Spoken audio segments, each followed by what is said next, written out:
Hi, my name is Jennifer Matos. I'm the Executive Director of the Noah Webster House in West Hartford Historical Society, and I'm bringing you the 13th edition of our Armchair tour of West Hartford history. I'm standing here in front of the Old West School, which is around the curve where Sedgwick Road turns into Mountain Road. The official address here is 87 Mountain Road.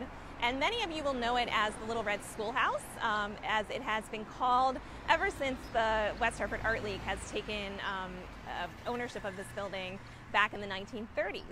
Well, the story of this schoolhouse actually goes back to 1878, which is the year it was built.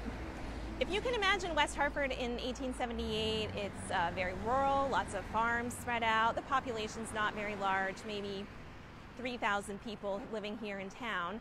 And the town is divided into districts, and each district has its own school, and they are charged with upkeeping the school and managing the school. And so because of that, the conditions of the school and the variety, the education that you would experience at that school really varied depending on which district you lived in. There was a person who was very instrumental in really helping standardize education in West Hartford, and his name was William H. Hall. So William H. Hall actually grew up on a farm on the corner of Mountain and Fern, and he attended one of these district schools. And a district school at the time would be basically a one-room schoolhouse with all different ages learning together in one classroom. There usually in the winter was a male school teacher who would earn about $15 per month. And in the summer, there would only really be mainly girls in the school because the boys would be either working on the farm or taking other jobs. And so usually females were hired as teachers in the summer months, and they only made $6 per month. So you can see a little bit of pay inequity going on in the 1800s here in West Hartford. So when William Hall came back to become a school teacher in the school that he had been a pupil, he really was appalled by the variety of conditions, the inequity of the pay, depending on which district school you attended. So he actually brought this before the town, and in 1877 the town decided to consolidate all of the schools into one district.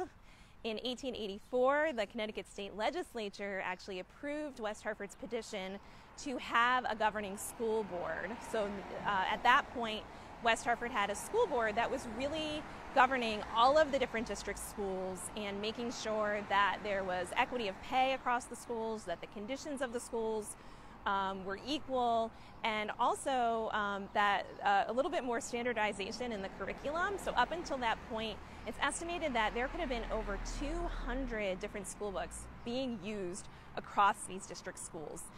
So really in 1884 is when kind of the beginning of what we would consider West Hartford Public Schools kind of gets started. So after this happens, so basically after 1877, they go around and they try to fix up some of the schools that really were not in great shape. And the school that was here in the West District was a very old school. It was from 1803. It was a low wooden building, and you can imagine by 1877, it's not in great shape. It actually was originally, that old school was located across the street from here, so it was on the north side of Mountain Road. And there was a local resident named Adolph Sternberg. He actually offered this piece of land for this use of this new school. Now, some of his neighbors accused him of only offering this piece of land because he wanted the land that the old schoolhouse was on, because he wanted to grow more trees for his firewood lot. But there were other residents who really believed that this would be a great spot for the new school, including Edward Stanley, whose house still stands down the street at 15 Buena Vista. So the new school was built in 1878. You can see it is a beautiful brick building. It had a central heating system included in it. It's part of kind of this educational reform movement that was happening in the 1870s. And this building would have served as the school for mainly elementary through junior high students. So when William Hall came back to teach in the 1870s, he taught at what was called the Center School. And the Center School, under his leadership, had a second floor where high school level students were taught. So if you were an elementary through junior high level student living in the West District, you would have attended this school. If you were a high school level, you would have gone over to the center school for high school. And so school continued here from 1878 until 1931. And in 1931, a new school is built, which is what we would call today Sedgwick Middle School. West Hartford was actually one of the first 3 towns in Connecticut to actually build a school for the express purpose of being a junior high. And Sedgwick Middle School was one of them. When Sedgwick was built, it actually was to function as a junior high, but in reality, it served also as an elementary school up until the 1950s. So from 1932 and on, if you were in elementary school, an elementary level student, instead of attending this one-room schoolhouse, you would have moved over to Sedgwick, which is just down the street from here. So the building was empty for several years, and honestly, it might have been demolished had not the West Hartford Art League stepped up. So the West Hartford Art League had been newly founded, and they actually approached the town of West Hartford to ask if they could lease the building to serve as the headquarters for the West Hartford Art League. The town consented, and the West Hartford Art League took over in 1936. And apparently the conditions of the building were not too great when they took over. First of all, that heating system that was so state-of-the-art in 1878, they realized when they took ownership it hadn't been used for multiple years and was no longer working at all. Then they found out that the Water Bureau basically denied ever hooking up water to the building. So they spent the first year here in the old West School building without heat or water. So a pretty tough first year. By the second year, they had raised enough money to put in a new heating system, got the water hooked up, and thus began a very long history of holding art classes here in this building, which the West Hartford Art League calls the Little Red Schoolhouse.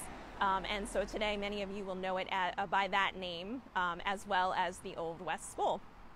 I should also mention that the West Hartford Art League also saved another building down the street, which is today functions as the old Saltbox Gallery.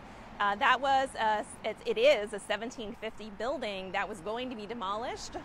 The West Hartford Art League bought it and saved it and renovated it to serve as the Saltbox Gallery, which is still open today. I truly believe that without the West Hartford Art League, this building probably would have been demolished. Out of the 9 original district schools that were in West Hartford, this is the only one that remains. And it's on a pretty high traffic area, so if you're driving along Mountain Road and Sedgwick Road, and I'm sure you've noticed this building but never really thought about its history, when you see it, think about the fact that this is the last schoolhouse, this last original schoolhouse here in West Hartford, and there would have been 9 of them throughout town. So it really is an amazing piece of local history that has really been saved and stewarded by the West Hartford Art League. So a big thank you to them for taking care of this historic property. And I hope you learned a little bit today, and I will see you next week. Goodbye.